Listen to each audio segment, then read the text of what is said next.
We focus on history, culture, religion, art, social, and philosophy of Nusantara. Here, in the presence of Nusantara, we were made to be forgotten about the goodness of ourselves. Because negativity seems to be more interesting for us. Now, I'm Sutoyo Raharto and friends, assist you, to remind you, to awaken you that we still can find the gems of Nusantara. They are the great sights of Nusantara.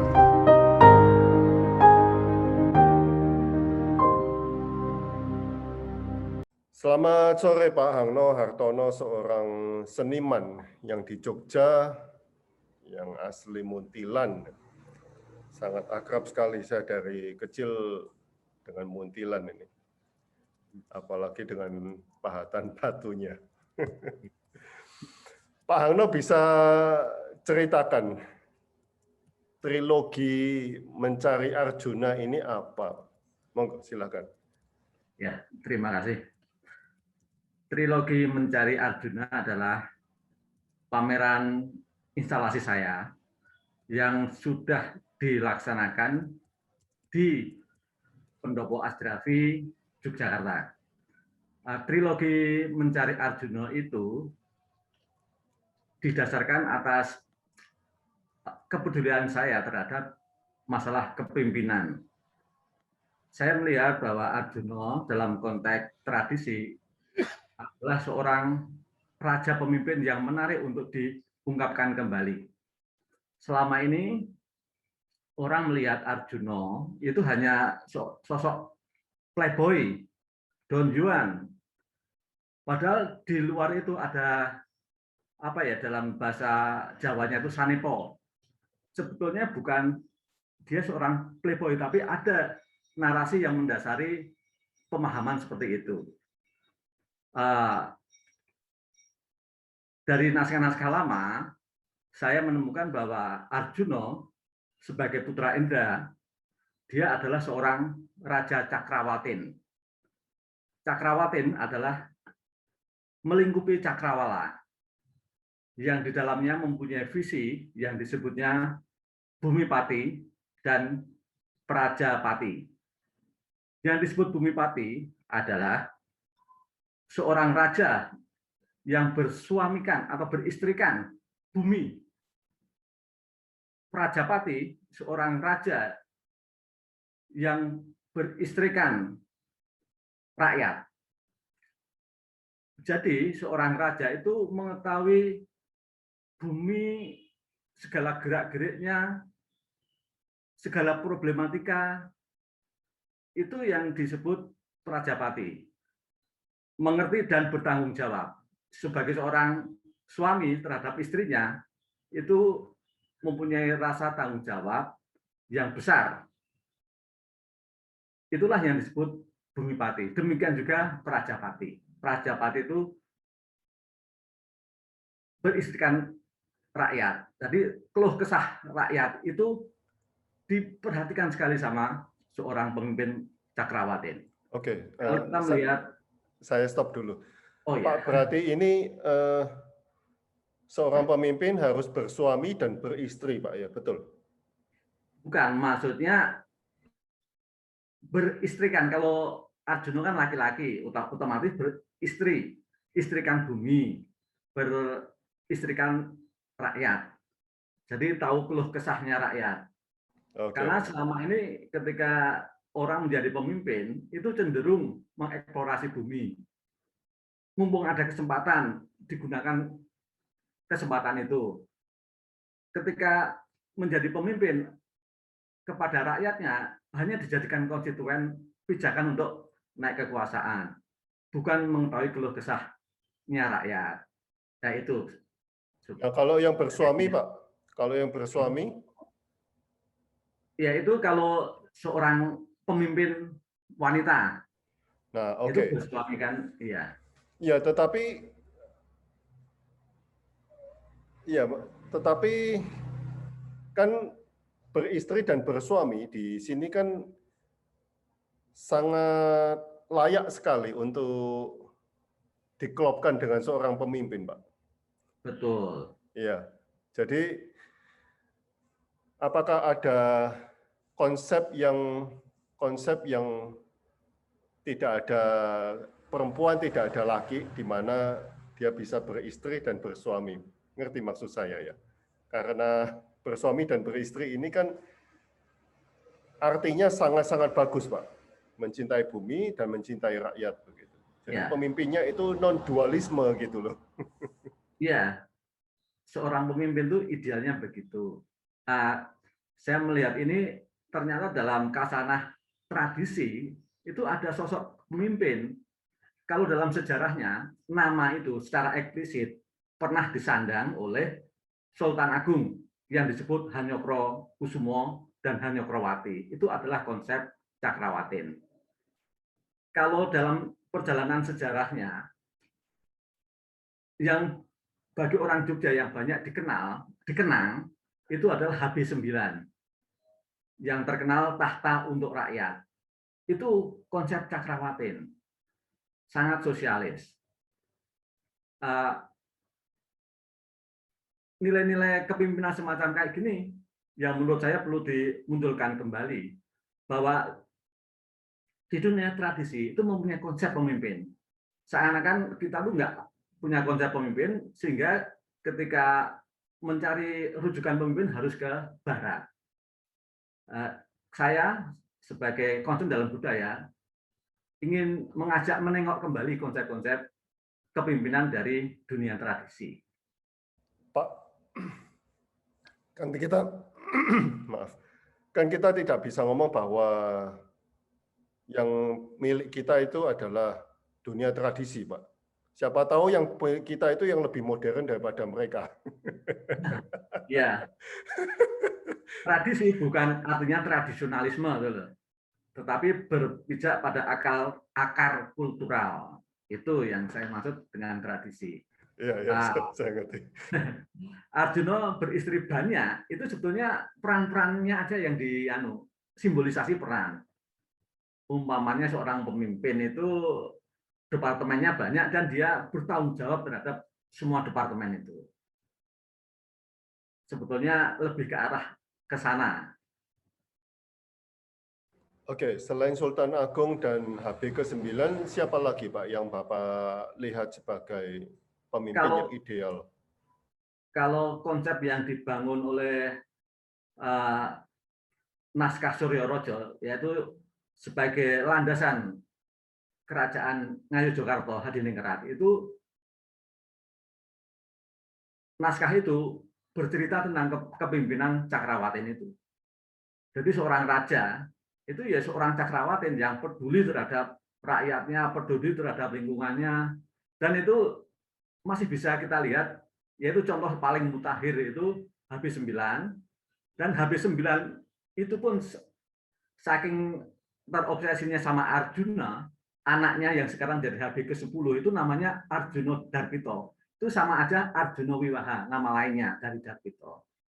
Itu memang betul-betul konsep Cakrawatin. Tapi banyak orang yang tidak tahu, seakan-akan Arjuna itu seorang playboy. Gitu.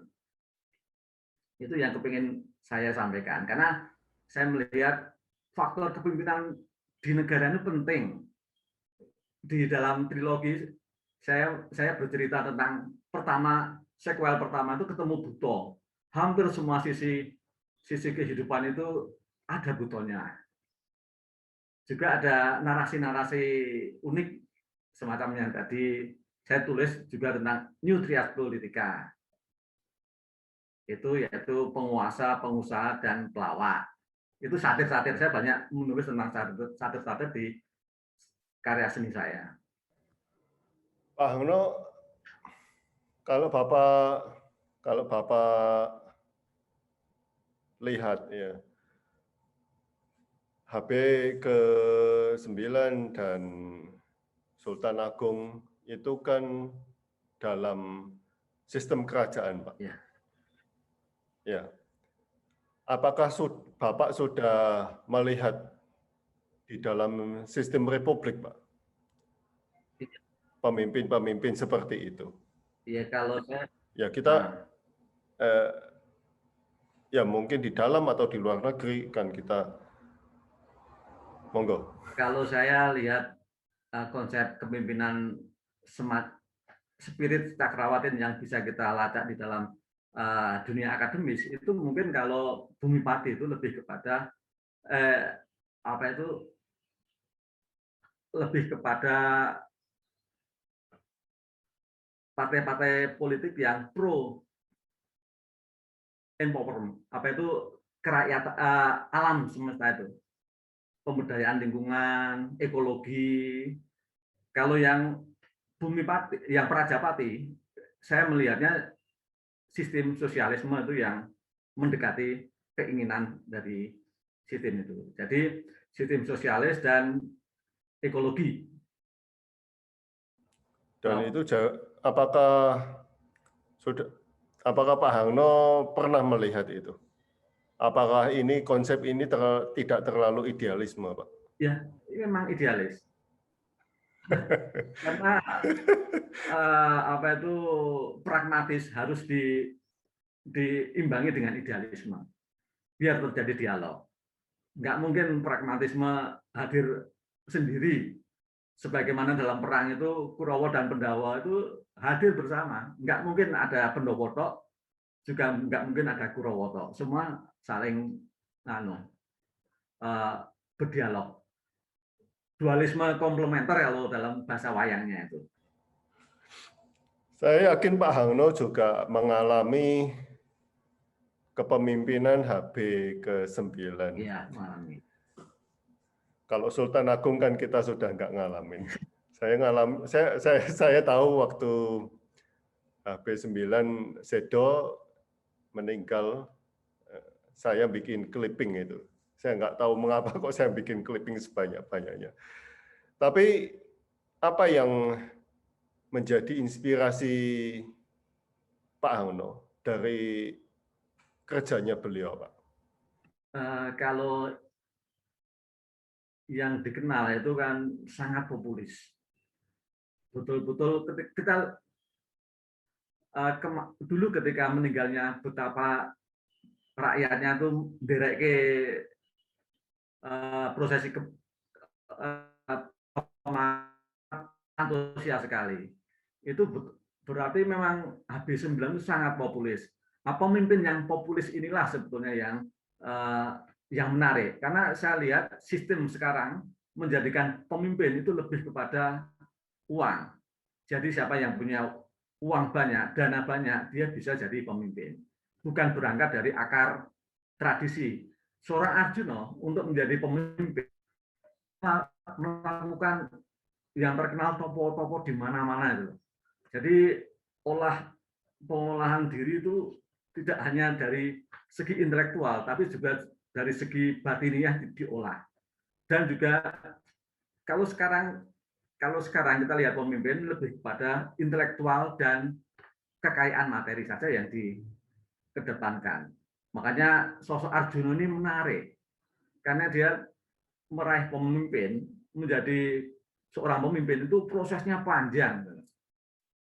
Jadi tidak hanya pengolahan intelektual, material, tapi juga spiritual.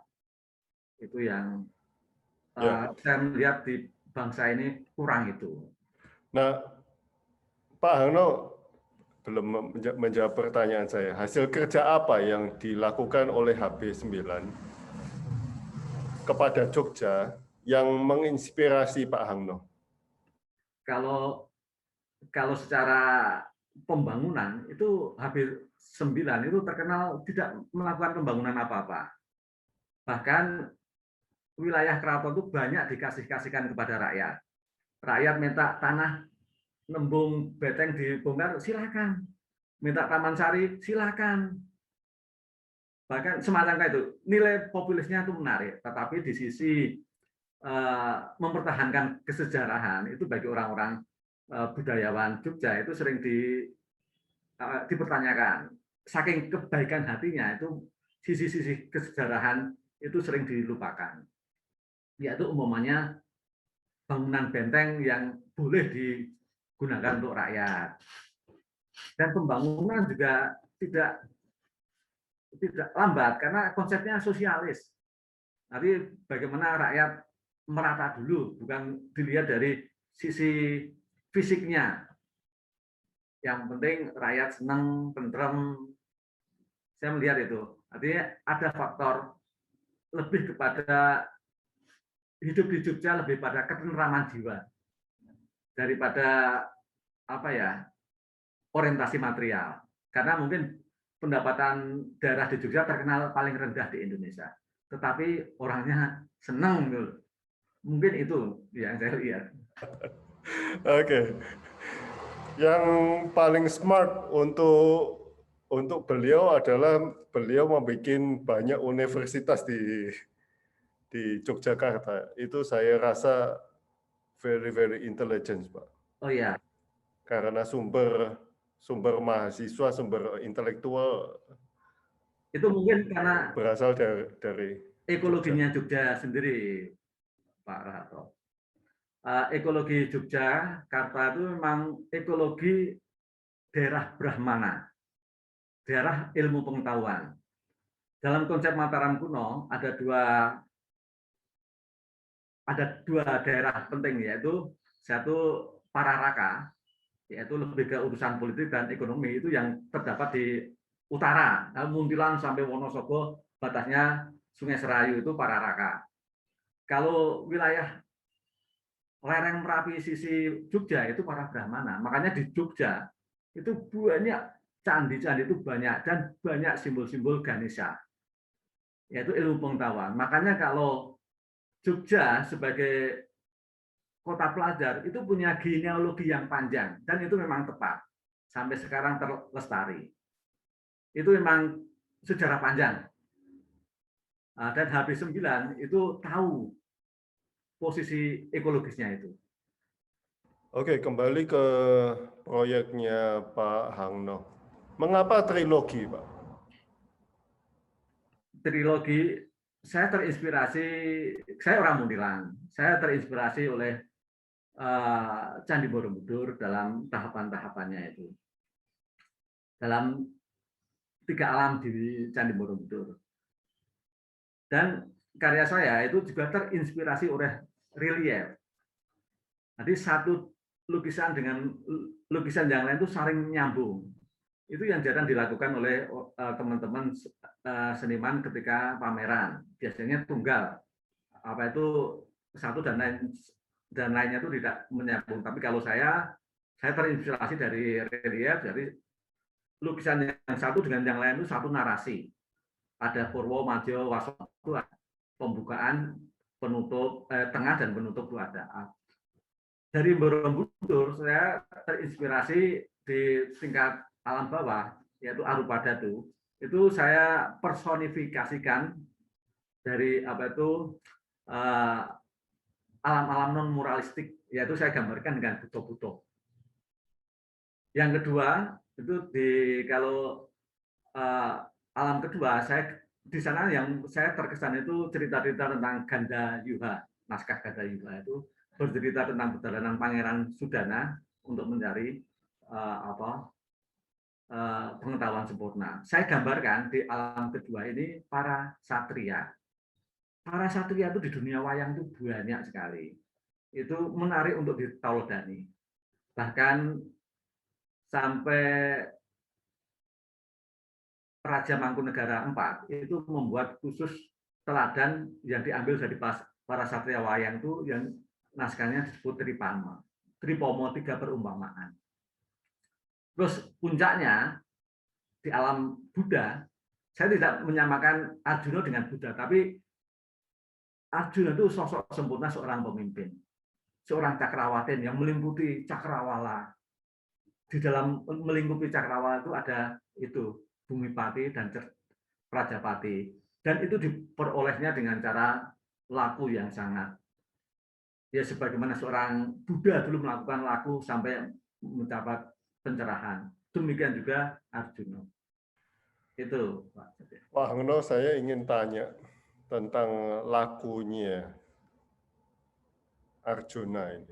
Apa yang dilakukan untuk mencapai kepemimpinan yang ideal itu?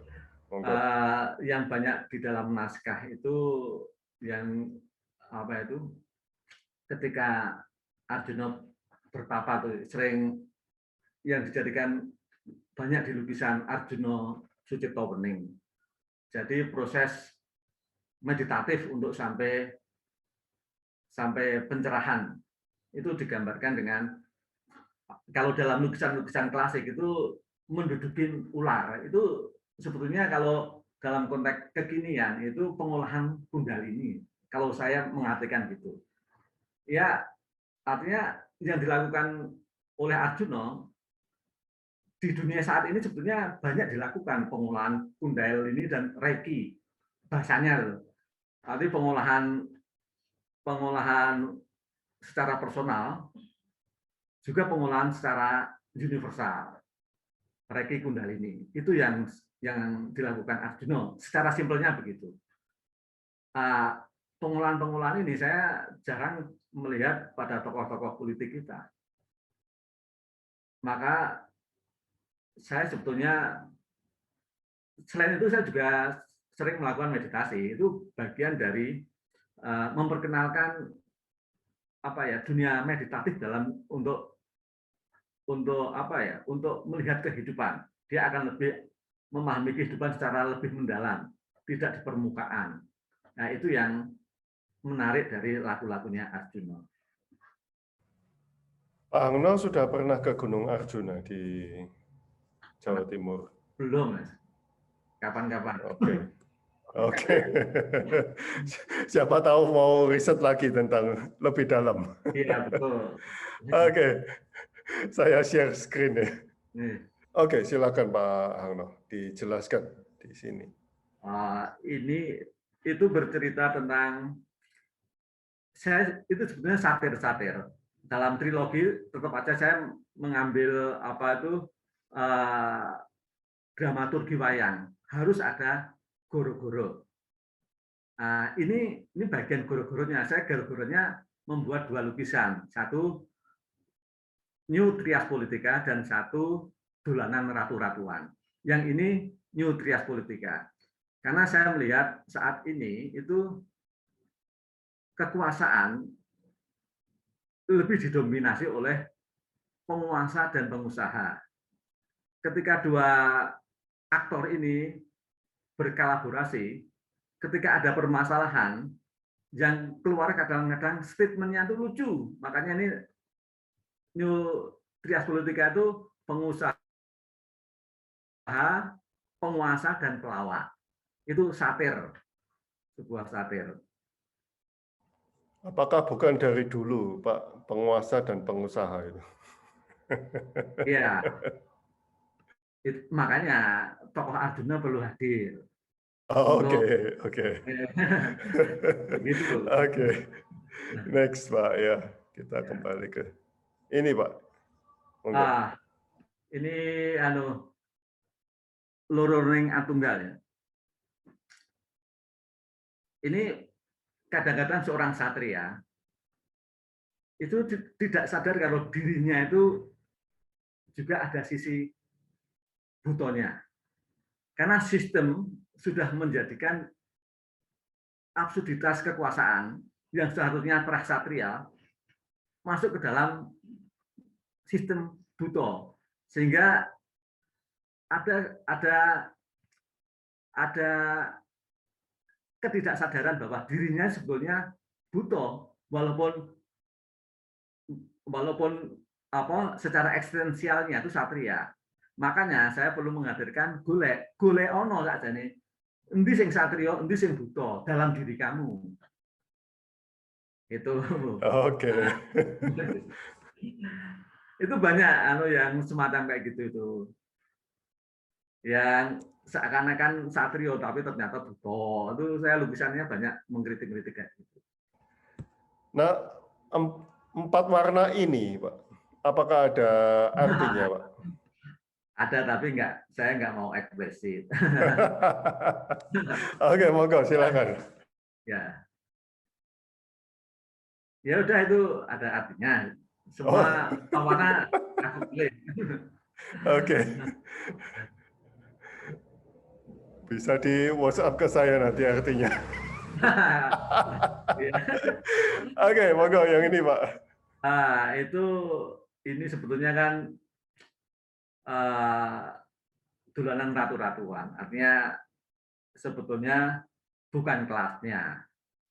Tapi sistem kadang-kadang menjadikan orang itu, oh, iso toh aku terahku tuh bisa apa ya, jadi satrio. Walaupun saya dalam konteks wayang itu tidak bicara tentang hierarkisme sosial, tetapi ada memang dalam struktur sosial itu ada ya kelas-kelas. Kelas yang seharusnya tidak satrio, dia menduduki satrio itu ya apa ya, akan berakibat tidak baik karena sistem pendidikannya bukan untuk itu tapi digunakan untuk itu. Tapi bukankah sistem kasta memang begitu, Pak? Yang lahir di keluarga kesatria memang harus jadi kesatria, Pak? Iya, betul. Ya, idealnya seperti Arjuna itu satrio brahmana, satrio pinandito. Jadi seorang satria juga dia seorang brahmana, pinandito. Jadi tidak orientasinya kekuasaan, oligarki, tapi keselarasan semesta. Dia ditunjuk menjadi pemimpin itu untuk menyelaraskan, mengharmoniskan semesta. Sebetulnya itu yang ingin saya sampaikan dalam dunia pewayangan. Karena narasinya lebih jelas. Sungsang Bawono Walik, Pak. Sungsang Bawono Walik. Yaitu dalam dunia tradisi itu ada melihat alam itu tidak literal. Di balik alam nyata itu ada alam tak nyata. Semestinya itu bisa juga untuk melihat situasi kekinian. Ketika yang kita lihat di media sosial semacam yang seperti kita ketahui, cobalah berpikir di balik itu pasti ada sesuatu. Karena sebagaimana konsep tradisi, di balik alam nyata itu ada alam tak nyata. Itu alam real dalam dunia tradisi. Di dalam dunia sosial, mestinya juga begitu. Yang di para pemain-pemain untouchable itu selalu ada. Itu mengingatkan, saya lebih ke mengingatkan Sungsang Bawono Walik itu. Cara berpikir kebalik itu harus kekritisan sebetulnya. Itu harus kita munculkan. Yang ini, Pak? Yang tadi yang saya ceritakan itu yang ada ularnya itu Begawan Suciptowening ketika Arjuna bertapa di Indrakila, di Gua Indrakila. Jadi seorang satria idealnya begitu, mengolah energi Reiki dan Kundalini, bahasa sekarangnya adalah. Oke.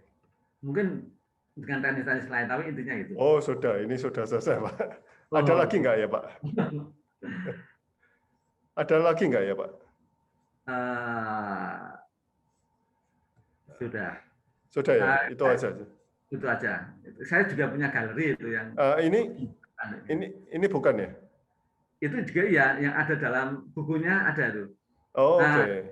Ini Aji Bolodemit. Oke. Dalam kasanah klasik, demit itu sebetulnya penjaga. Yang disebut Banaspati itu artinya wanaspati. Wana itu hutan.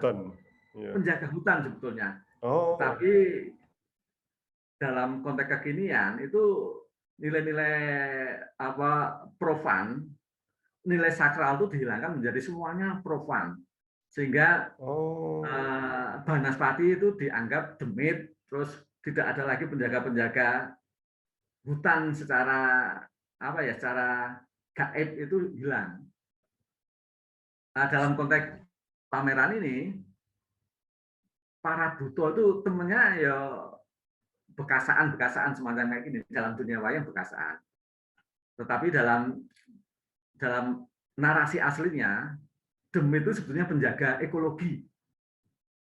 Semacam raksasa, buto itu nama lainnya kan raksasa. Secara dalam dunia pernaskahan itu raksasa itu artinya penjaga semesta. Sebetulnya nilainya tidak negatif, tetapi dalam narasi seni itu terus dibahasakan kuasa-kuasa negatif.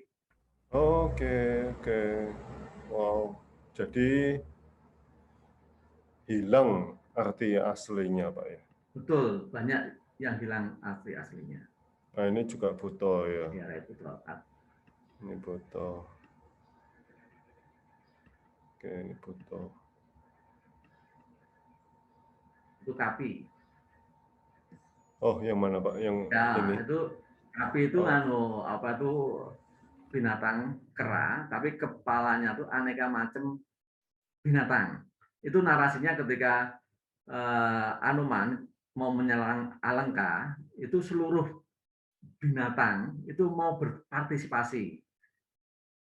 Kalau ada yuyu kepengen ikut berperang ke Alengka, itu piye? Wis ora apa-apa, nak impang bahasa sekarang. Tubuh kera ndase susu, kepalanya susu. Apa tuh yuyu? Dan lain-lain semua hampir semua binatang ada.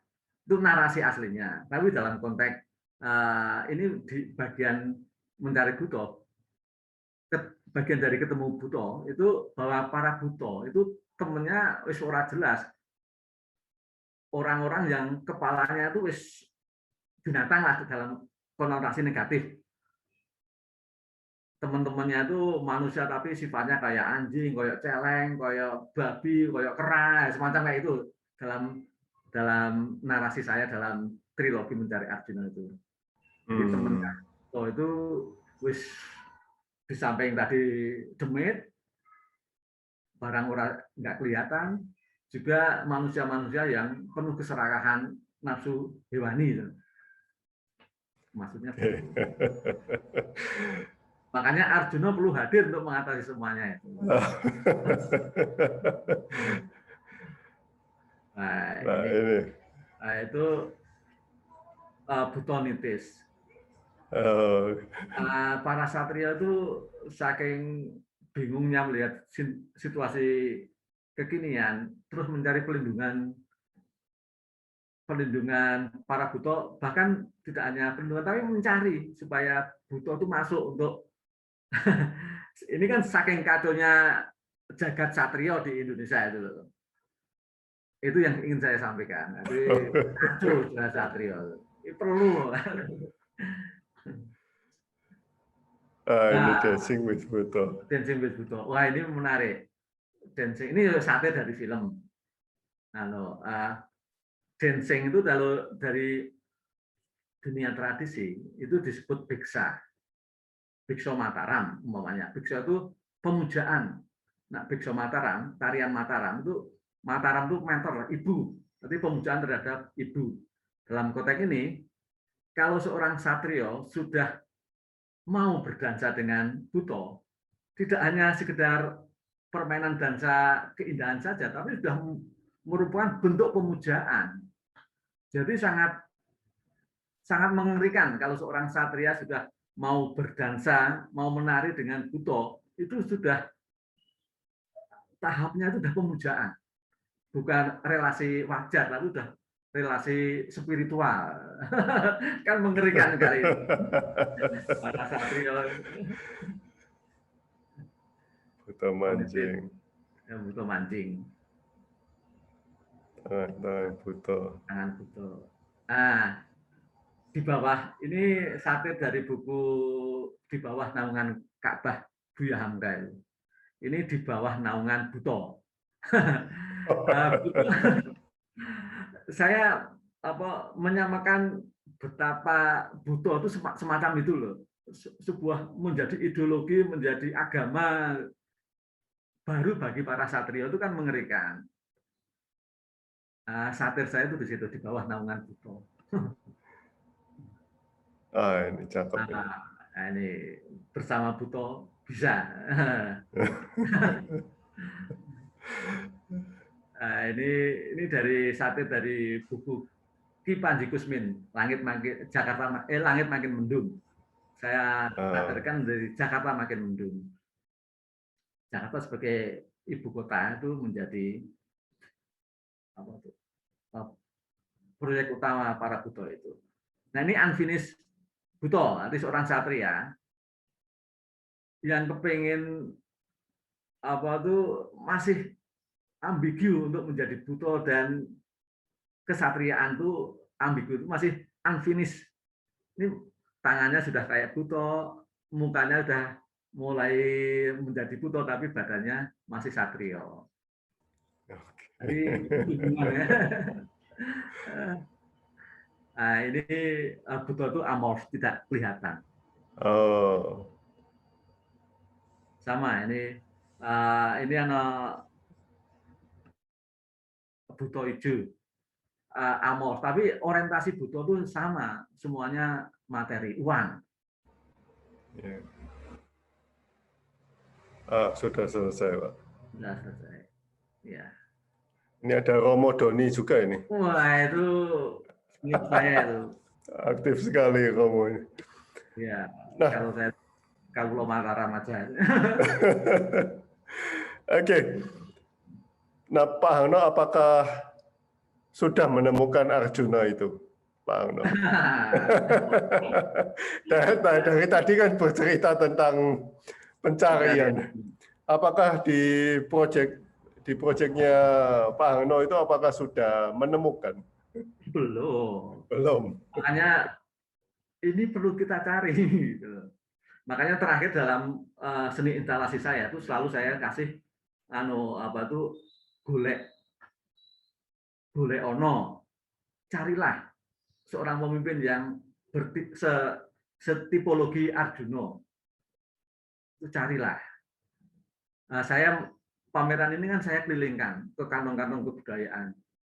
Jadi tidak berhenti di Asdrafi saja, tapi akan saya kelilingkan untuk mengingatkan, carilah pemimpin seperti berkarakter itu. Begitu. Yakin, Pak Hangno yakin akan menemukan itu, Pak Hangno? Yakin, karena dalam lintasan sejarahnya, wilayah kecil saya itu Yogyakarta sudah ada tokoh-tokoh tokoh-tokoh yang mengeterapkan konsep Cakrawatin itu. Jadi Cakrawatin itu lebih kepada konsep kepemimpinan. Itu memungkinkan daripada kita melihat pemimpin-pemimpin itu nggak punya konsep. Dari pemimpin konsep itu apa? Itu kan mereka nggak ngerti. Yang penting aku di duit, aku bisa bayar konstituen, wis rampung. Itu yang kepingin saya sampaikan bahwa ya Pak Hangno, saya mau tanya lagi yang pertanyaan awal tadi. Kalau Sultan Agung dan HB ke-9 mereka kan ada di sistem kerajaan, Pak Hangno. Kerajawian, ya. Tapi apakah bisa muncul di sistem republik? Ini kan dua sistem yang berbeda kan? Ya, itu sebagai konsep sebagaimana sosialisme itu bisa di negara kerajaan maupun negara demokrasi itu bisa. Oke, ini kan karena Pak Hangno melihat Yogyakarta. Oh ya, ya. Yang saya sampaikan kan bahasa wayang. Wayang itu menurut saya lebih bagi orang Jawa atau mungkin orang Indonesia pada umumnya minimal ngerti lah kalau wayang itu, saya menerangkan itu akan lebih mudah dipahami daripada saya menerangkan konsep abstrak terhadap tentang kepemimpinan. Itu kan sulit dipahami. Tapi kalau saya menerangkan konsep kepemimpinan yang abstrak itu, ada sosoknya, itu kan lebih mudah, apa yang ingin saya sampaikan itu bisa diterima. Oke. Teman-teman ada yang mau bertanya? Monggo silakan teman-teman kalau ada yang mau ditanyakan. Romo Doni mungkin kasih komentar. Ada Pak Warli juga ini yang sedang disertasi toh nggih Pak. Pak jenengan. Ya. Ya, betul Pak Doni. Terima kasih Pak Doni. Moga itu Pak Toya itu Pak Warli itu sedang disertasi tentang wayang itu Pak. Moga. Ya. Wah, ya saya udah catat nomor teleponnya. Nanti saya akan hubungi beliau. Ya, baik. Terima kasih banyak Pak Sutoyo, dan saya sangat bersyukur ini dikenalkan Pak Hangno oleh Pak Doni, saya Pak Sutoyo. Oh gitu. Ya, saya bisa ikut ini karena Pak Doni ini. Ya, betul. Yang menarik bagi saya sebenarnya juga praktisi. Kebetulan saya mulai 2016 ini aktif membuat karya wayang Pak Hangno. Jadi saya sudah sempat juga pameran di Galeri Nasional dan beberapa ini di Jogja di tempatnya Pak Dunadi di Pendopo. Pak Dunadi ya. Dan di Taman Budaya Pak, Taman Budaya baik di Jogja maupun di Bandung di Jawa Barat. Hal yang menarik saya kenapa saya mulai mengangkat wayang karena saya sebagai pendidik Pak mungkin ya. Saya disebut pendidik, selama ini saya diajarkan berkesenian selalu westernisasi. Menurut saya boleh Pak ya, tidak apa-apa. Tetapi saya banyak mengangkat, saya pernah juga bertemu seorang mantan direktur Bio Farma Pak. Dia katakan, Pak Wali, semenjak saya purna tugas, saya justru terinspirasi menggarap budaya. Karena saya sempat katanya ketemu siapa ini Facebook itu Pak. Oh, Mark Zuckerberg. Ya, betul. Nah, dia sampaikan suatu saat bangsa ini akan hilang apabila budaya itu hilang, Pak.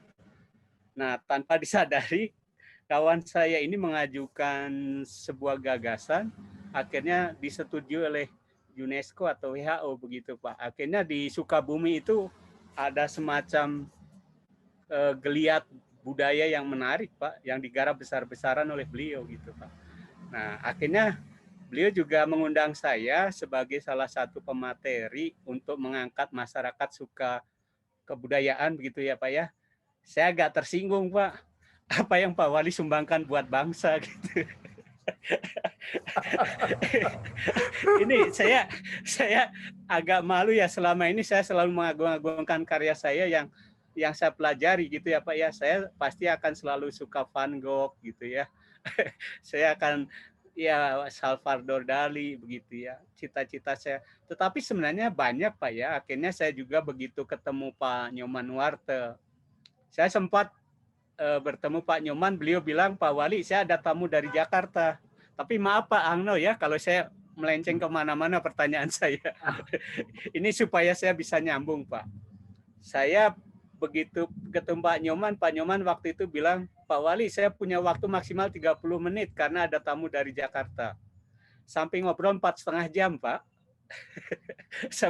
Saya sudah stop beliau. Pak, mohon maaf, Pak Nyoman ada tamu.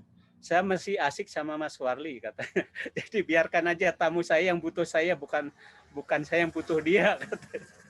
Ternyata beliau juga menyisipkan, Pak. Saya lulusan ITB, Mas Warli. Selama ini ITB selalu mengedepankan tentang modernitas, tetapi saya mengusung yang lain, tetapi saya buktikan saya membawa kelokalan budaya tapi ke tingkat universal dan internasional, dan beliau sudah contohkan. Bahkan sampai saat ini mungkin Mas Wali masih bertanya-tanya, saya sudah punya apa-apa tapi masih berkarya. Ternyata beliau memiliki sifat hidup, seniman itu harus bermanfaat untuk banyak orang. Makanya beliau tetap berkarya sampai saat ini itu karena apa? Minimal ada artisan atau seniman yang dihidupin, belum bidang-bidang lain, Pak. 450 orang sampai 1000-an mungkin ya. Itu yang harus dia hidupin. Kalau beliau berhenti itu di mana? Nah, yang menarik bagi saya dari Pak Hangno ini tentang filosofis wayang yang belum saya temukan, Pak. Karena Pak mengangkat tentang HB9 itu ya Pak ya. Saya sempat, kalau Pak Doni tahu, saya sempat bekerja magang di Ibu Sito Resmi Prabuningrat. Waktu saya masih sekolah seni rupa, Pak. Ya, sekolah seni rupa di Bugisan, Pojok Beteng Kulon. Nah, dari sana saya diarahkan oleh Ibu Trimarjuki supaya saya ke Bandung di UPI itu dulu IKIP ya Pak ya. Karena di sana ada Pak Barli dan Pak Popo Iskandar, Pak. Makanya katanya kalau kamu pengen punya konsep dan punya tambahan ilmu, kamu lebih cocok ke sana, katanya begitu, Pak. Ya meskipun banyak yang bilang, kamu kok jadi ke pendidikan, katanya. Tapi ternyata itu menguntungkan saya, karena dulu saya berkarya itu nggak bisa ngomong, Pak. Tapi sekarang karena dipaksa ya Pak ya menjadi pendidik harus berbicara, ya saya harus bisa berbicara. Nah ini Pak Hangno yang ingin saya ceritakan, saya juga termasuk menggarap banyak Pandawa 5, terutama yang itu seperti Bapak kayaknya di Raja Julik. Kemudian tentang tahta jingga Pak. Jadi tahta jingga itu sampai kapanpun di dunia semua manusia berebut tentang tahta Pak. Tapi sebenarnya tahta itu sendiri tidak ada Pak. Karena siapapun yang bertahta di sana tidak ada yang menikmati hidup Pak menurut saya. Itu yang saya angkat. Karena apa di sana orang yang baik pun ada bahasa ya Pak ya, banyak joke. Orang sebaik apapun begitu masuk politik pasti rusak akalnya. Nah itu saya tidak berani protes. Mungkin kesamaan saya dengan Pak Hangno ya di sana. Saya meluapkan dengan karya-karya saya begitu ya. Hanya yang saya mulai tangkap Pak, saya sangat tertarik. Ada kemungkinan juga nanti saya akan banyak bertanya kepada Bapak berkaitan tentang Pak Hamengkubuwono IX itu Pak ya. Kemudian berkaitan dengan filosofis pewayangan. Yang saya angkat selama ini karena saya membaca buku Mahabharata, kemudian buku ensiklopedia yang saya katakan, saya sempat mengangkat tentang Abimanyu Pak. Ya menurut saya masih ada kaitannya dengan Pak Hangno tentang Arjuna tadi. Kalau Bapak mengangkat tentang ayahnya, ya saya sangat setuju sekali Pak. Arjuna itu sebenarnya bukan playboy. Karena apa? Semua wanita itu mau Pak menjadi istrinya, menawarkan diri malah ya. Jadi bagi saya ini bukan seorang playboy Pak. Arjuna sendiri sebenarnya juga menolak ya Pak ya. Termasuk diantaranya kan hasil perang itu kan harusnya istri itu milik Arjuna, tapi malah menjadi milik 5 bersaudara ya Pak ya. Karena salah ucapan Ibu Kunti kan, hasil perang harus dibagi rata. Begitu kan Pak. Tapi pada wanita tadi adalah sangat menyukai terhadap Arjuna. Tetapi karena itulah baiknya Arjuna itu, maka diberikan. Hanya akhirnya meskipun itu salah perang Pak, tetapi menjadi paugeran hidup Pak. Seorang wanita apabila menjadi 5, nanti anak ini lahir bapaknya siapa. Tetapi di dalam pewayangan ternyata istri ini, Drupadi ini boleh ada di Puntadewa selama 2 tahun, Pak. Setelah 2 tahun dan sudah, mohon maaf, tidak ada bahasanya sudah haid, baru boleh ke Werkudara dan nanti selanjutnya demikian, Pak. Sehingga jelas putranya itu siapa. Artinya dengan adanya kesalahan ditemukan kunci hidup yang baru, Pak, atau aturan hidup yang baru. Nah, yang saya ingin tanyakan kepada Pak Hangno, ini berkaitan tentang filosofis tadi, Pak, supaya menguatkan kenapa disertasi saya mengangkat wayang, Pak, karena saya justru di sini nanti, Pak, di disertasi saya itu, saya ingin mahasiswa saya mencintai wayang dan membuat wayang modern, Pak. Jadi saya membuat bahasa pengembangan gitu, Pak, ya, wayang modern atau wayang digital, berbasiskan tentang wanda-wanda wayang begitu Pak. Jadi dari karakter-karakter tokoh wayang inilah yang akhirnya dibuat oleh mahasiswa saya dalam logika mereka Pak. Karena anak muda ini kalau dipaksakan, ya Pak ya kamu harus suka wayang, nggak mau Pak. Tapi kalau kita kadang-kadang ngajak Superman dulu, saya sering bercerita Pak, jangan-jangan sutradara atau pelukis yang membuat Batman dan Superman itu dulu datang ke Indonesia. Termasuk Leonardo da Vinci, Pak, menurut saya. Kenapa? Wayang itu sudah ratusan tahun terdahulu, kenapa baru menciptakan tentang sepeda, tentang pesawat? Gatot Kaca sudah bisa terbang, antar dia bisa menyelam bumi, begitu, Pak. Nah, ini yang ingin saya tanyakan kepada Bapak, sumber-sumber buku atau sumber-sumber dari mana Pak saya bisa ikut belajar supaya saya justru bisa ngangsu kawruh Pak, supaya melengkapi data-data saya Pak. Kalau berkaitan buku-buku ensiklopedi, kemudian tentang rupa atau wajah wayang yang bersifat universal, saya sudah ada Pak. Tapi yang bersifat tentang kajian-kajian filosofis dan makna simbolik ini yang saya banyak kekurangan. Mohon diberikan masukan Pak Hangno, jika berkenan juga seperti saya tadi mohon maaf ke Pak Sutoyo minta izin nomor itu supaya saya bisa lebih mengenal gitu. Dan termasuk Pak Hangno mudah-mudahan berkenan menjadi narasumber saya Pak di dalam disertasi saya nanti. Kalau perlu saya undang ke Bandung nanti Pak. Terima kasih Pak, itu Pak. Mohon maaf terlalu panjang. Tidak apa. Pak Hangno dan Pak Warli nanti bisa saya kasih nomor WA-nya ya. Saya sambungkan nanti. Baik. Pak Hangno bisa kasih penutupan karena narasumber saya berikutnya jam 4 sudah masuk ini. Oh ya. Monggo Pak Hangno.